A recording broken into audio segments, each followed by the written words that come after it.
എല്ലാ ഓണം പ്രോഗ്രാമും നമ്മുടെ വീട്ടിലെ പരിപാടി അത് ഇത് സകലമാന തുള്ളിച്ചാട്ടം കഴിഞ്ഞിട്ടാണ് ഇവള് പ്രഗ്നന്റ് ആണെന്ന് നമ്മൾ തിരിച്ചറിഞ്ഞത്.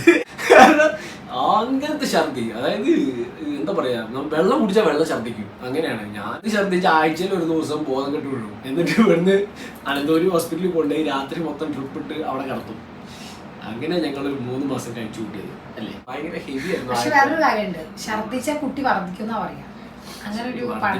പക്ഷെ ഞാൻ പറയണത് ഇതിന്റെ ഒരു അവസ്ഥ ഉണ്ടല്ലോ, ആദ്യത്തെ ഒരു 3 മാസം ആക്ച്വലി ഭയങ്കര ടെൻഷൻ വിഷമൊക്കെ ആയിരുന്നു. അതായത് ഇങ്ങനെ കഷ്ടപ്പാടാണെന്ന് സത്യം പറഞ്ഞാൽ അറിഞ്ഞിട്ടുണ്ടായിരുന്നില്ല കേട്ടോ. കാരണം എല്ലാവരും മനസ്സിലാക്കണം, ഈ കഷ്ടപ്പാട് ദുരിതം കഴിഞ്ഞിട്ടാണ് ഓരോ അമ്മമാരും. അതെ, സത്യം സമ്മതിക്കണം. സീരിയസ്ലി ഞാൻ ശരിക്കും പേടിച്ചു പോയി. കാരണം ഇതിങ്ങനെയൊക്കെയാണോ എന്നുള്ളത് സത്യം പറഞ്ഞാൽ ഞാനിപ്പോഴാണ് തിരിച്ചറിയുന്നത്. ഡെയിലി ഞാൻ ഇവിടെ കൊണ്ടുവരാൻ വേണ്ടി 500 രൂപ പെട്രോൾ അടിക്കും ഡെയിലി. അതായത് ഇവിടെ രാവിലെ ഇവിടുന്ന് ബൈക്ക് എടുത്തിട്ട് പോകും, എന്നിട്ട് ഞാൻ ഇവിടുന്ന് ഒരു 10-15 മണിയാകുമ്പോൾ നമ്മളെ കാറിൽ വിട്ട് കൊണ്ടുവരണം. അത് കഴിഞ്ഞ് കഴിഞ്ഞാൽ നമ്മളെ ബൈക്കുള്ളവിടെ വെച്ചിട്ടുണ്ടാവും. ആ ബൈക്ക് ഞാൻ എടുത്തോണ്ടിരാൻ വേണ്ടി പിന്നെ ഞാൻ ഇവിടുന്ന് യൂബർ വിളിച്ചുകൊണ്ട് ആ ബൈക്ക് എടുത്തിട്ട് വരണം. എൻ്റെ അവസ്ഥ ആലോചിക്കുന്നത്.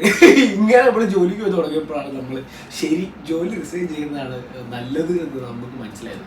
അമ്മ, ദേവേട്ടൻ, ആദി എല്ലാവരും എന്നെ നന്നായി കയറി. ആദ്യമൊക്കെ ഭയങ്കരമാണ്, കണ്ടില്ലേ അമ്മ ഛർദിക്കുന്നത്, എന്താ നോക്കിയാൽ പോയി ഊഞ്ഞോടുക്കുന്നൊക്കെ പറഞ്ഞിട്ട് ചൂടാവും. ആദ്യം അതെ നല്ല ഹാപ്പിയാണ്. എന്നും വന്നിട്ട് കുറച്ചു നേരം ഇങ്ങനെ ഭാവി അത് ഇതെന്നൊക്കെ പറഞ്ഞ ഇങ്ങനെ എന്തെങ്കിലുമൊക്കെ സംസാരിക്കും. ദേവേട്ടൻ എന്താ അഭിപ്രായം? ആഗ്രഹങ്ങൾ ഉറപ്പായിട്ടുണ്ട്. നമുക്കിവിടെ തല വെച്ച് ചെക്കാനുള്ള സ്ഥിതിക്ക് നമുക്ക് സ്വാഭാവികമായിട്ട് നമുക്കൊരു ബേബികൾ വേണം തന്നെയാണ് ആഗ്രഹം ഉണ്ടാവുക അല്ലേ.